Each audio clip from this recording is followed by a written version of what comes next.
We are counting down the top board game mechanics of all time. That's where we're at. That is where we left off. If you missed the first 2 entries into the series, go check them out where I deal with the worst, ugliest board game mechanics of all time. And now that we've crossed the 100 threshold, well, it must be the top board game mechanics of all time, because once you cross 100, everything is good, right? There's nothing horrible on this list. Honestly, these are probably the middle ground mechanics, or these are mechanics that I personally feel fine about. If you haven't tuned into one of these videos before, well, I thought I could just make a standard defining terms video for everyone who stumbles upon a idiot YouTuber rattling off mechanics and say, what the hell do those even mean? I figured I might as well make a series going through each individual mechanic as listed on Board Game Geek and seeing what games fall into that category, how those mechanics differ from my original preconceived notions of them. And then I thought, well, it's more fun to rank things, so that's what I did. I put all of the 180-ish mechanics on Board Game Geek into a ranking randomizer, and then I cut a bunch which I didn't really like or didn't want to talk about, or were the same sort of mechanic but just different variations of that. I kind of lumped them together. Unless if you check the first one out, you see when I talk about turn order, so we covered a few of those. You know the drill. You're probably here because of that, although some people started 100 because the first 50 must be garbage, and hey, I can't blame you. But here we are now with the 100 top mechanics of all time. My favorite 100 mechanics, certainly that I enjoy more than hand management. These are all better than hand management, and that is a hill that I must die on, whether I personally like it or not. It just has to happen. So let's get right into it. These videos tend to be long because, you know, I talk a lot because I like games. I'm sorry about it. I'll try liking them less, but as we go up the list, I'm probably going to like them more. And so we finished with role-playing in the last entry in the series, and now we are starting with number 100, which is a sudden death ending. And what's actually interesting about the sudden death ending mechanic as it's listed on Board Game Geek is that there are 2 applications to it. One, which I can't really think of having run into that in a game, in a board game setting, but which I really want to run into and would have pushed it higher if it wasn't for the second one. So the one that I don't like the best is if you get to a certain point in the game ends. So this is Seven Wonders Duel, where you're pushing the military track. If you push it all the way to the end, you just invade their civilization and you automatically win. This is also at the end of Ankh. Somebody hits the end of a track, boom, the game is completely over. And this isn't one that I'm a huge fan of, which is why it's, you know, just number 100. I like the applications of it, but I don't think personally in my games I like the feeling of that race. And I think that's because I take a lot of time with my turns, but also I like developing things and I like seeing the payoff and I like seeing cumulative gains, so to speak, just like I do when I work out. That's too heavy. Oh, that's too heavy. That's what I always interpreted the sudden death ending to mean, but there's actually another implementation of the sudden death ending where if you are tied, you go into the bonus round. This happens in Smash Bros, for example. If you're playing Super Smash Bros and you have the same amount of points, you'll go into a sudden death bonus round where everybody's health is at the max and basically whoever punches the other person first will get to win. And I can't really think of many games where I've seen that mechanic implemented, but it gets me a little bit excited because oftentimes tiebreakers suck, right? Tiebreakers are, they'll run down a list of tiebreakers and then they'll say, well, if you're still tied, you share the victory. And I don't want that. You want a climactic finish. So if a game actually builds in a way to go one more round or get one more point, I think that's kind of interesting. Inish might actually have this a bit, because if 2 players are tied at the end, or they achieve 6 points at the same time and neither one of them are the main leader, if you're the leader, you win the tiebreak and you win the game. But if neither are the leader,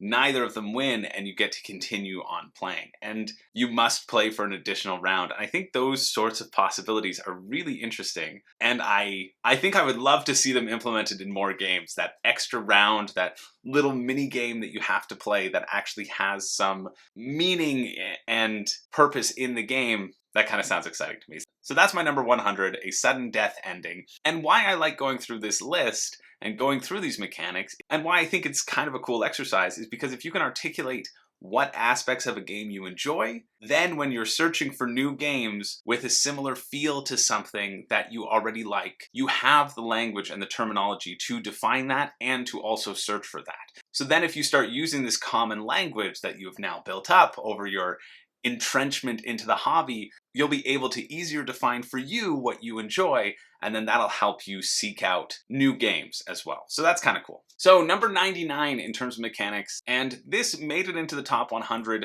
purely off of its hypothetical implementations, and that is the action timer. And so an action timer is basically what I think Pendulum by Stonemaier was trying to implement, although I haven't played it and I heard it was implemented not as successfully as people were hoping for, but your action pieces that you place on a board are actual timers. They might be an hourglass, they might be an expensive countdown clock of 10 seconds, it doesn't matter, but whatever you put something in a spot, it stays in that spot for 1 minute. And then when the time elapses, you can then move it to another spot and get an additional action or area. And I really like the concept of this thing. My neighbor was actually thinking about designing a board game based around these timers and making it almost a skirmish game, and seeing it be almost a way to do StarCraft, the board game, of activating your stronger troops or your smaller troops. I think that's really cool. The highest ranked game on Board Game Geek that has this is a game called Kitchen Rush, where you're running around a kitchen and trying to complete meals and simulating that potentially overcooked feel. So the idea of this feels fun. Managing these timers, seeing things around, and living in that sort of adrenaline rush of real-time elements, that seems like a really cool thing. It's just I currently don't own any games that implement this, and so I think that's why it ended up a little bit lower on the list, when I think it's possibilities. If you can capture the possibilities of the action timer, I think this can take real-time games to an all-new level of excitement and climax and board management and adding in different things. Honestly, it reminds me a bit of the Survivor, one of the most famous Survivor challenges. It's Emotion, where you're trying to manage the balls as they drop into different things, and having to keep all of those balls up in the air is the key to your success. That's why I think this kind of sounds like an exciting mechanic as well. Hey, I'm smiling already from the first two. I'm sure I didn't make a mistake and put things out of order. We must be nothing but rainbows here on out in terms of exciting board game mechanics. So with that in mind, next of course we have 98, track movement. Oh, past Chris, what have you done? And so track movement is as it sounds. There is a track that your pieces continually follow throughout the course of the game. And I think it is my enjoyment for Great Western Trail that has bumped this up on the rankings, because Great Western Trail is the #1 thing listed under track movement, although many games employ this technique because it's very simple. There are tracks that you are manipulating and moving your character around, right? If you really enjoy racing games, you might like this element as well, which I don't enjoy racing games, so we started out so strong. The oldest one that incorporates this, I think, is something like backgammon. Honestly, I think Snakes and Ladders would be the very basic implementation of this. And I think that's why I am disappointed it has gotten so far. But it's just a very standard mechanic that honestly forms the core basis for a lot of games, moving along a pathway and manipulating your position in that pathway. I don't know. I'm clearly grasping at straws trying to justify this being at number 98, but hey, it's at least better than 127, hand management. The main point here is that it is a linear track, and so it's not necessarily like different stats or whatever. It is sort of the central focus, and that it is linear or it can loop as well. But no branching pathways. That's the key. Yes, I've said it, and therefore it's true. On to 97. Now in 97 we have action retrieval. So if you've ever played a game where you have a set number of actions, usually they're cards, and then you have to play a card to retrieve all of your actions, that is this mechanic. And I like this as a concept, but I think my experience with these types of games has potentially lowered it for me slightly. I guess it kind of falls into that same category as hand management, where it's a really interesting puzzle of playing cards down one at a time, and then almost being forced to sacrifice an action to actually pick them all up again. That's fascinating to me. Gloomhaven incorporates this, and then you're forced to even throw one away. you take that with a rest action instead of actually using your cards. Spirit Island does this to reclaim your spells that you've used. Concordia does this, and I think this is where I wasn't a huge fan of Concordia, and I wasn't a huge fan of Ankh, which also does this thing as well. So I think my experience with games that involve this have never been as exciting as I think the actual mechanic is and has the potential to be. But I like this puzzle because it enforces a penalty as to when you take your actions back or when you have access to the actions that are out there. And so it rewards strategic play and a lot of pre-planning, and it punishes you if you don't use your actions at the right time because you can't use it again until you take that extra punishing sacrifice of a turn. So I love it in concept, but then there are a lot of games that do it, specifically Concordia and Ankh, which lots of people like, which I'm not a huge fan of. Concordia, I'd love to give a second shot. Ankh, well, I've talked about that a lot, so it's not going to be talked about here. But that's action retrieval. If you like that in your games, go to Board Game Geek Mechanics, click on it, and see if there's anything else that you may not have tried yet that does a similar thing. Because the possibilities and the applications of this mechanic, I feel, are pretty far-reaching as well. Now, number 96 is the Cube Tower. And no, this is not Jenga. That's a different thing. But the Cube Tower is Return to Dark Tower. It's when you drop things into a tower and the tower decides what comes out, where, and when. The most popular one in this category is a game called Shogun, which is sitting at 227 on Board Game Geek. And this is something which, in theory, I really like. I like that randomness element of gravity deciding what is water and what is birds. No, that's for a different video. I love that element of gravity deciding how the game pans out. And you're playing this game of Plinko in essence, and you don't know where things are going to land. And then when they do, you have to react to that. And so using the tower as this randomizer, I think is really neat. I think it's a cool idea. And also a cool idea of what you put in versus what you pull out. This is also sort of a subset of deck or bag building, in a sense, but it gets its own specific entry because people love their big old shafts, apparently. But the implications of this cube tower and throwing stuff in and seeing what comes out, it adds a bit of a showpiece or a set piece to the game as well, and that's always fun to enhance the table presence for sure. Moving along to number 95, the 95th best mechanic of all time, and that is the kill steal. And this is how it sounds. This is when someone, Bobby over there, has spent the whole game just punching this dragon in the face, and the dragon's just about to die, and then you go in with an arrow and snipe it and get all of the spoils, and Bobby doesn't get anything. You've stolen his kill, you've stolen the glory, and you have taken all the points for yourself. And this is interesting to me. I think this could be a little bit lower on the list, honestly, because it doesn't feel great to get your kill stolen, but it does feel great to steal someone else's kill. And I think that's why it has moved up the rankings as well.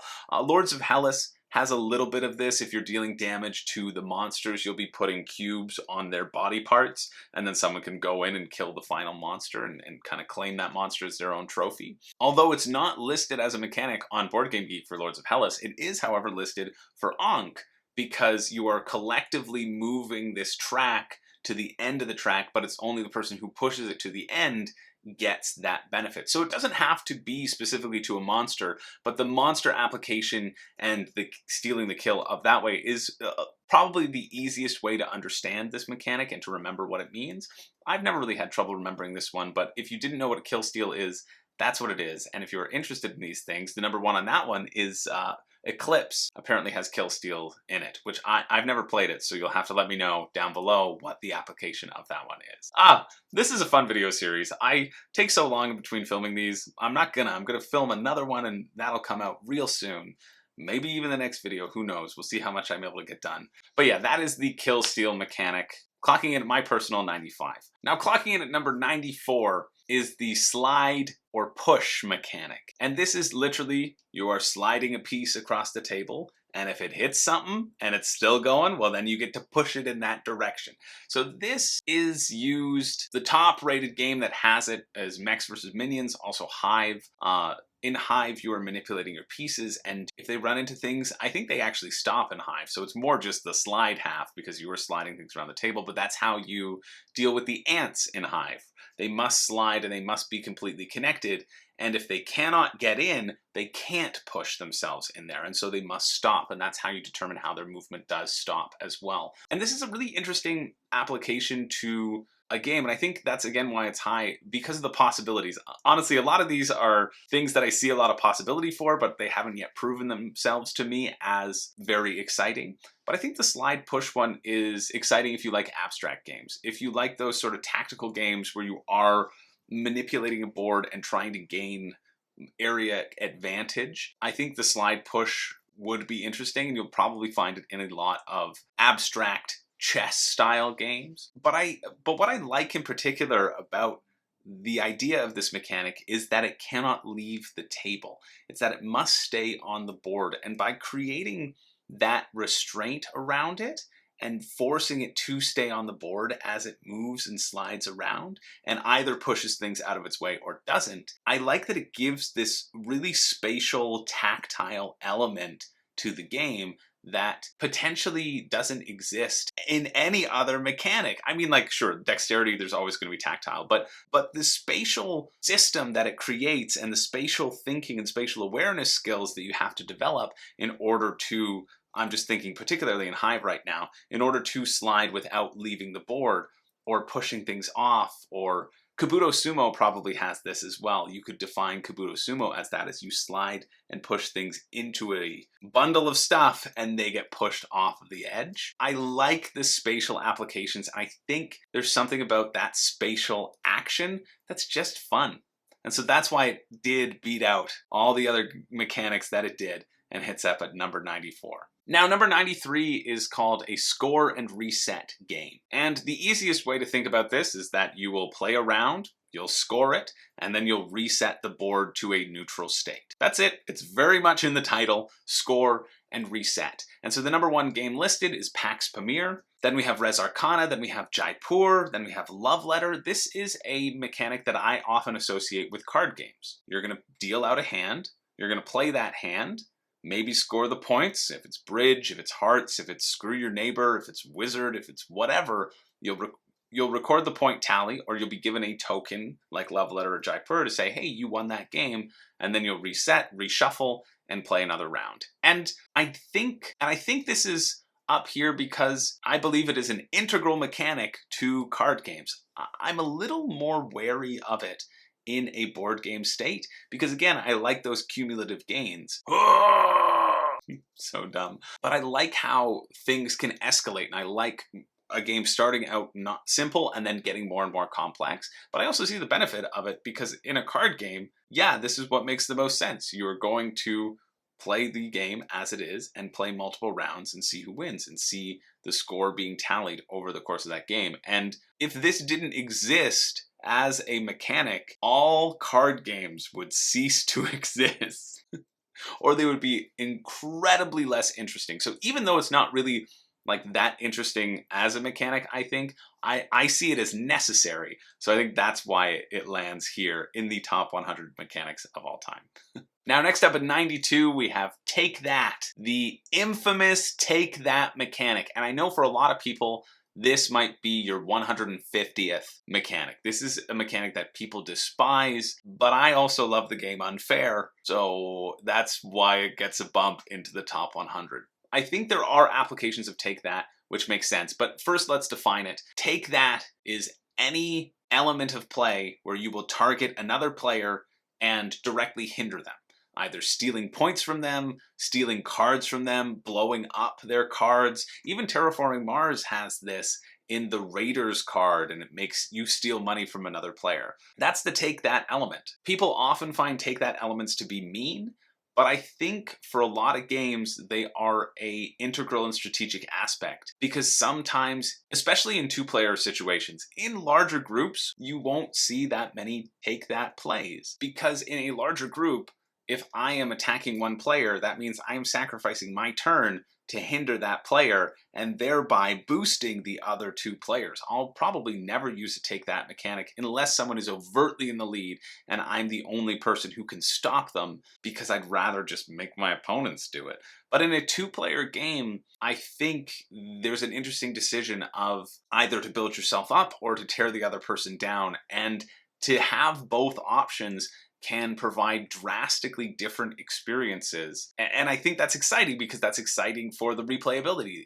Different experiences means you're going to want to play this game more and more, and you're going to get more out of it, or at least I will. And so I'm not afraid of Take That, but I understand also its limitations. Games that are only Take That, which I can think of, just Munchkin basically is Take That, the board game. They're not that great, or I don't think they're that much fun, because you are constantly hindering each other, and it only serves to lengthen the game, especially if there is a defined endpoint. And combining that with Take That, if you have only a sudden death ending, which ends at a certain point in time, and you have Take That, which is what Munchkin has, you have somebody has to get to 10, right? Then that's where I'm not interested in having Take That in a game, in that particular game, because one serves to end the game and one serves to lengthen it. So you just have a push and pull of just lengthening out a game and not really adding too much to the experience. And that's kind of interesting. That's the first one where I've been able to isolate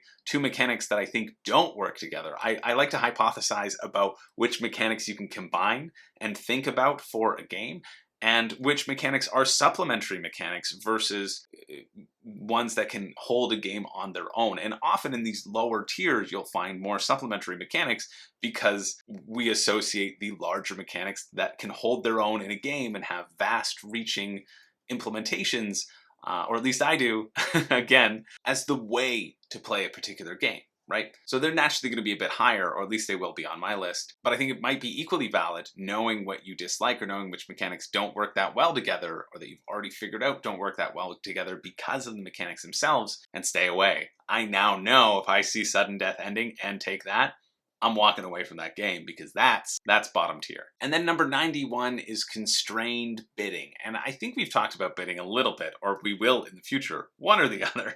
But constrained bidding is a specific style of bidding where there are constraints on that bidding. So it could be something like Raw, which has a predetermined way of bidding. Each player will have different tiles that they can bid with, and they can only bid that number. It could be like Amun-Re also has a track on each individual province or area, where first you bid 1, then 3, then 6, then 10, and you have to bid those specific resources. Keyflower also has this, where you can bid 1 meeple, and then that forces you to bid 2 meeples, and then that forces you to bid 3 meeples, but the constraint is you cannot bid more than 6 meeples. There cannot be more than 6 meeples on a specific tile, and you must bid at least 1 more than the previous bid. So if you start out by bidding 3, no one can go there, because they can't bid 4, because that would break the constraints. There's all these different ways where constraints are put upon the bidding process, and I don't think that's a bad thing.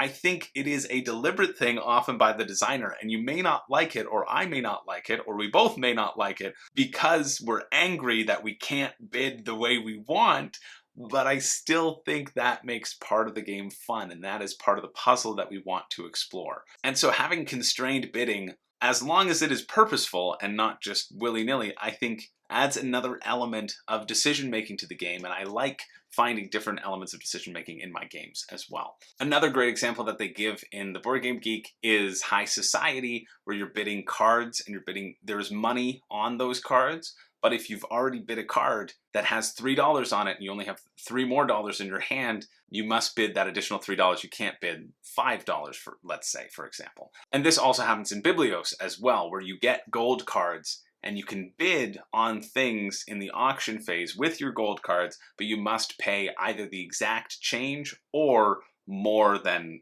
the exact change, and you won't get any change back.